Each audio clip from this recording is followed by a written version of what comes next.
The Cabbage Merchant from Avatar: The Last Airbender is a Fire Nation spy, and I believe he is the true villain of Avatar, secretly orchestrating the events of both shows. And also I think he's cabbage bending, but we'll get to that part later. Now, I know that sounds crazy, but I promise you, this will be the most convincing Avatar theory you will ever hear.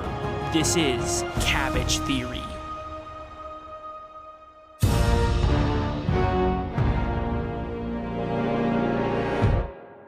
So, Avatar: The Last Airbender. I'm guessing most people who clicked on this video have already seen it, but on the off chance you haven't, it's basically a show where some people can control one of the 4 elements. And the Avatar, the only person who can master all 4 elements, has to stop the Fire Nation from taking over the world. But why would I possibly think that a random Earth Kingdom cabbage merchant is actually a Fire Nation spy? And a cabbage bender, but we'll get to that later. You know, he's just a funny running gag character. All we ever see him do is get his cabbages destroyed. My cabbages!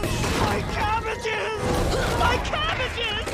My cabbages! Well, think about it. We are told many times throughout the show that there are Fire Nation spies. He was probably trying to signal the Fire Navy. Oh yeah, I'm sure he's a spy for the Fire Navy. How do we know you're not Fire Nation spies? Jet, he's just an old man. He's Fire Nation. He was sent to eliminate me. But strangely, we never actually see any of them. But at the same time, we know there must be spies out there because someone is giving Zuko very detailed information about the gang's whereabouts. We're closing in on the Avatar's trail. There have been multiple sightings of the Avatar. Somehow Prince Zuko and the Fire Nation keep finding us. And let me ask you this. Who does the gang constantly run into throughout the entire show?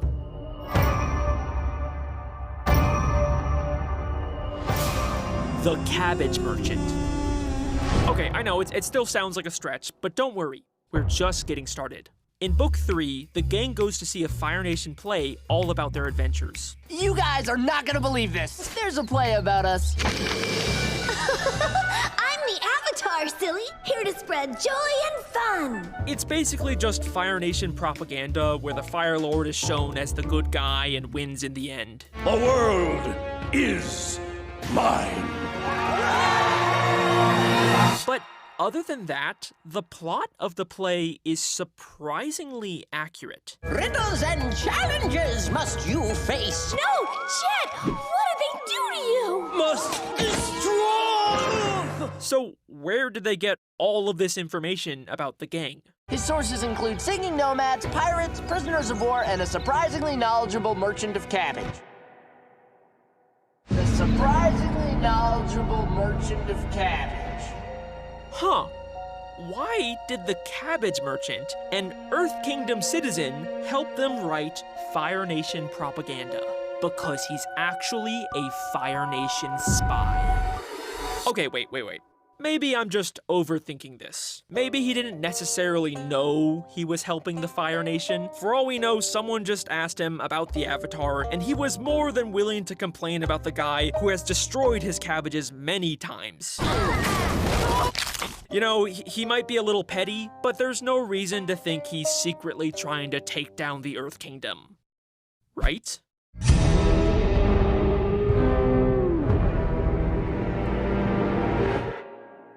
In Book 2, the Cabbage Merchant tries to take the ferry to Ba Sing Se, but he gets rejected by the ticket lady. I told you already! No vegetables on the ferry! One cabbage slug could destroy the entire ecosystem of Ba Sing Se! Security! My cabbages! She destroys his cabbages to avoid risking cabbage slugs from getting into the city. Now, this may seem like a bit of an overreaction, but Ba Sing Se is a closed-off, self-contained ecosystem. If the wrong pest got in, it could quickly spread and be devastating for the city's agriculture and economy. And you know what's crazy about all this? She was right.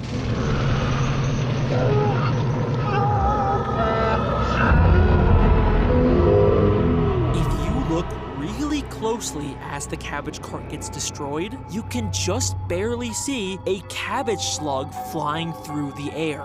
One cabbage slug could destroy the entire ecosystem of Ba Sing Se. Listen to what the lady says. A single cabbage slug would destroy the entire ecosystem of Ba Sing Se. If the cabbage merchant actually got into Ba Sing Se like he wanted, he would have personally been responsible for the downfall of the capital of the Earth Kingdom.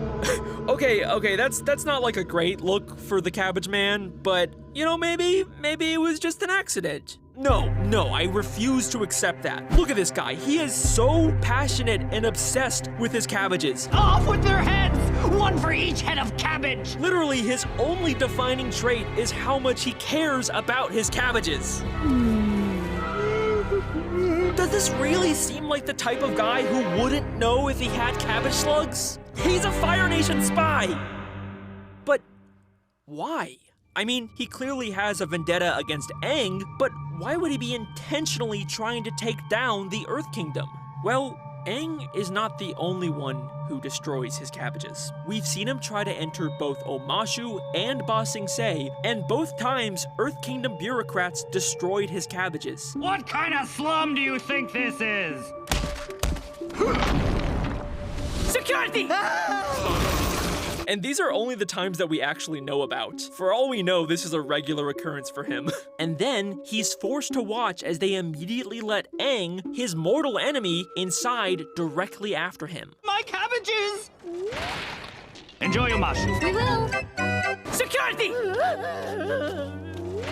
It is my pleasure to help. All right, we scammed that lady good. He didn't even have a ticket to get into Ba Sing Se. What the hell? And when Aang does destroy his cabbages, and he tries to get justice, You're gonna pay for this! Off with their heads! One for each head of cabbage! guess what the Earth Kingdom authorities do to Aang? What is your judgment, sire?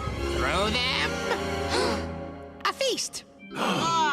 They throw him a feast. The cabbage merchant has just as much reason to hate the Earth Kingdom. And I think the years of abuse and special treatment for the Avatar radicalized him into becoming a Fire Nation spy, attempting to take down the Earth Kingdom from within using infested cabbages. And you know what? I don't even think this was his only attempt to do this. I told you already! No vegetables on the ferry! The ticket lady says, I told you already. I told you already. This is not the first time he's tried smuggling cabbage slugs into Ba Sing Se. And when he tried to enter Omashu, listen to why the guards rejected him. Rotten cabbages? What kind of slum do you think this is? Rotten cabbages. I think the Cabbage Man was once again trying to sneak in infested cabbages into Omashu. And you know what? I think this time he actually succeeded. Despite being rejected and having his cabbage cart completely destroyed, just a few minutes later we see him inside of the city with a whole new cart full of cabbages. My cabbages!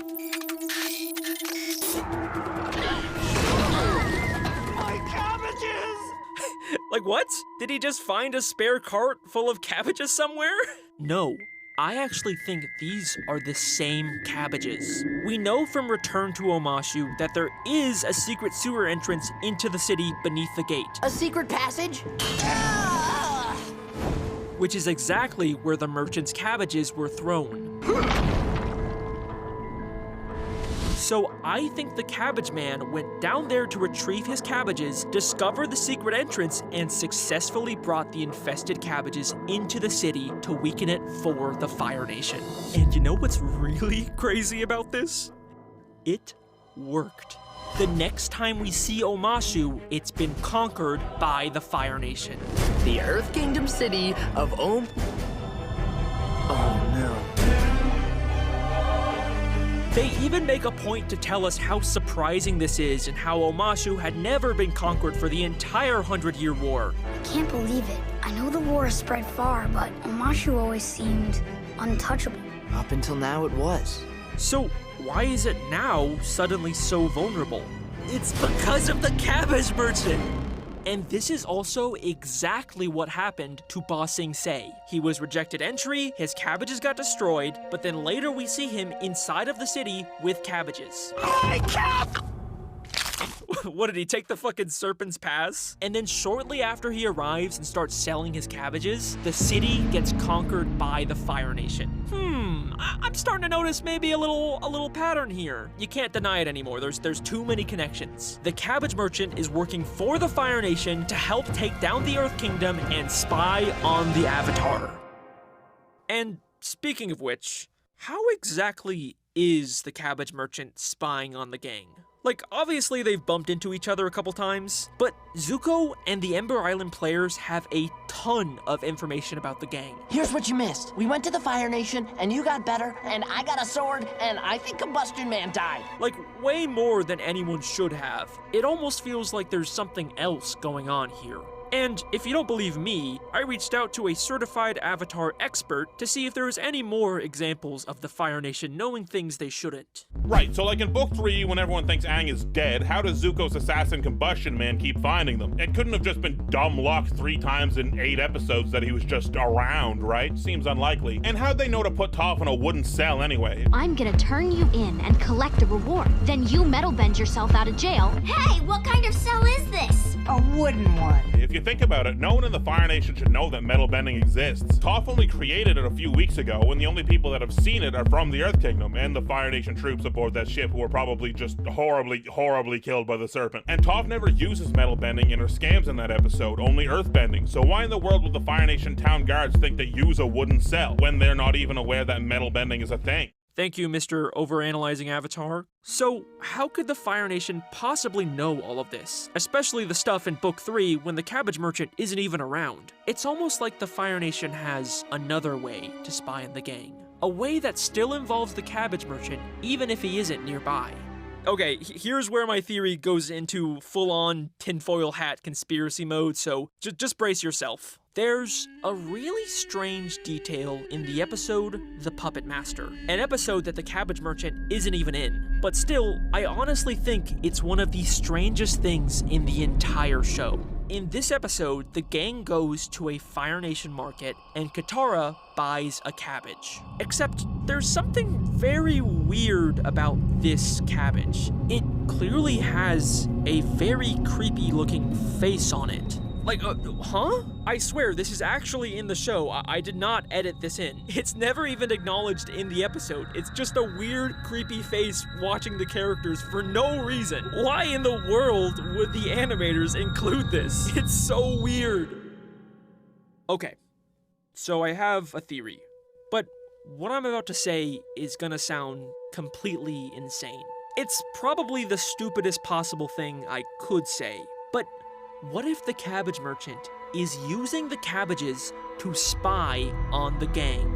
Yes, I believe that the Cabbage Merchant is a cabbage bender.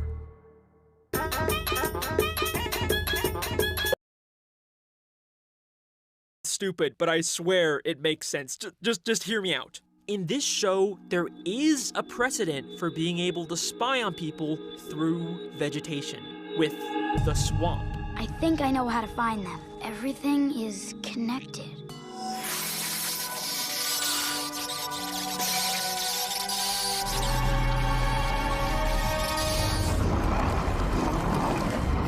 Come on, we gotta hurry.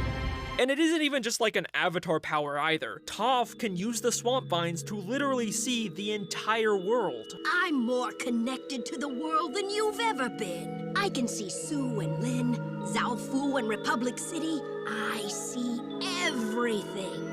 Now, obviously, this cabbage is not part of the swamp. But a major theme of Avatar is how separation is just an illusion and everything is connected. I get how the tree is one big thing, but the whole world? Sure. You think you're any different from me, or your friends, or this tree? The greatest illusion of this world is the illusion of separation. Things you think are separate and different are actually one and the same. Even the separation of the 4 elements is an illusion.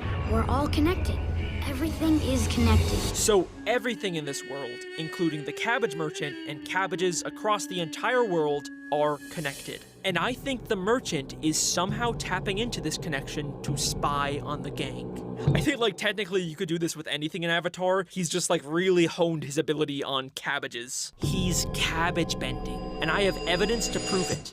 This weird spiritual connection to cabbages explains why he's so obsessive and protective of them. Off with their heads! One for each head of cabbage! And it also explains why he's constantly feeling them for some reason. He's not just randomly caressing a cabbage, he's connecting with it through cabbage bending. And if you don't believe me, one time while he's feeling a cabbage, we can see him literally sense the gang coming.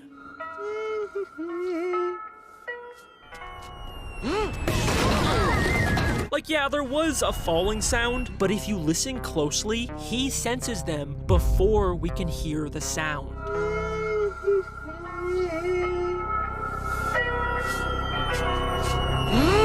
He sensed them through the cabbage. This also explains how he would have been able to find the secret entrance into Omashu. His cabbages fell down near the entrance, allowing him to sense it. I know it sounds crazy, but the evidence is here. The cabbage merchant is cabbage bending. Every time we see cabbages in this show, the merchant is using them to spy on the gang. He is always watching them. He's not just some random, funny background character. He is a highly skilled double agent working for the Fire Nation. And if you still, after all of this, don't believe that, then let me ask you this. How did a failing cabbage merchant get enough money to start an extremely successful technology company in the Legend of Korra? Cabbage Corp, Republic City's trusted name in technology for over 50 years. No! Not my Cabbage Corp! They even built a massive statue of him in Republic City. They don't just hand these out, not even Katara got a statue. The cabbage merchant built his empire with blood money he was paid by the Fire Nation to take down the Earth Kingdom. And he has gone on to become one of, if not the most rich and powerful people in all of Avatar. All right, there you go. Bet you didn't expect the My Cabbages guy to be the true villain of the show. You know, at least he doesn't seem to be doing it anymore. In fact, in Legend of Korra, his company is actually the main supplier of airships for the Earth Kingdom now. So, you know, it seems like he's gotten over his grudge. Maybe this is even his way of trying to make up for all the damage he's done to the Earth Kingdom. You know, maybe this story actually has a happy ending after all. Don't worry, I have a plan. These airships that Cabbage Corp sold to the Earth Kingdom are way cheaper than the ones Future Industries built. Now that's just shoddy workmanship. Oh my god. Oh my god. He's still fucking doing it. The controls are busted. It's not my fault this airship's a hunk of junk. Even generations later, the cabbage merchant is still secretly weakening the Earth Kingdom. But why? Is he still working for the Fire Nation? Wait a second, no, he can't be. In Legend of Korra, the Earth Kingdom and the Fire Nation are not enemies anymore. The new Fire Lord is even like super against the idea of fighting the Earth Kingdom. The Fire Nation has spent too much of its history fighting nonsense wars, and I refuse to drag my nation into another one unless there's no other choice. Why is the cabbage merchant still doing this? Who is he working for? Oh my god. It's so obvious. How did I miss this? The cabbage merchant is a member of the Red Lotus. The Red Lotus is an anarchist organization from Legend of Korra Book 3, and we're told that there are more Red Lotus spies out there, even though we never actually end up seeing them. And even with Zahir locked up again, we still don't know how many Red Lotus members might be out there, hiding. That kind of sounds familiar. They hate governments and secretly took down the Earth Kingdom from within. You know, that actually kind of reminds me of someone. They hate the Avatar and even tried to kill her. Now, destroy the Avatar! Off with their heads! One for each head of cabbage! And each member of the Red Lotus is a highly unique and specialized bender. Cabbage bending. No, that's crazy. He can't be. He's not an anarchist. He's just the funny cabbage guy. The Red Lotus is a group that originally split off from the White Lotus. We are what the White Lotus was meant to be, but after the 100-Year War, the White Lotus lost its true purpose. Its members came out of hiding and openly served the Avatar. And you know, you'd probably think that if they're just like the White Lotus but more extreme, their logo would probably be just a red version of the White Lotus's logo, but no. They did a full-on redesign. It doesn't even look like a lotus flower anymore. But you know what it does look like? A fucking cabbage! It's a fucking red cabbage! You can't keep getting away with this! Fuck! Okay, bye! Thanks for watching my funny cabbage video. Goodbye! You get to support a little guy like me. That's nice. Alright, that's Cabbage Theory. Thank you for watching. I will see you next time. Oh, wait. I forgot one last thing. This mouse is also a Fire Nation spy. In book 1, there's a scene where Iroh is just like chilling in the Earth Kingdom, and then a random mouse comes up to him and straight up warns him about the Earth Kingdom soldiers coming. Who's there? You startled me, little one. But it was a very sweet nap.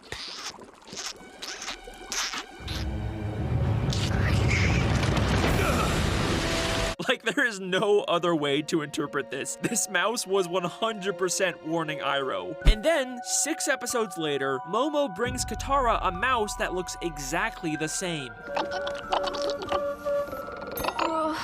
The mouse was spying on the gang. Momo just saved their lives. That was a fucking Fire Nation spy mouse!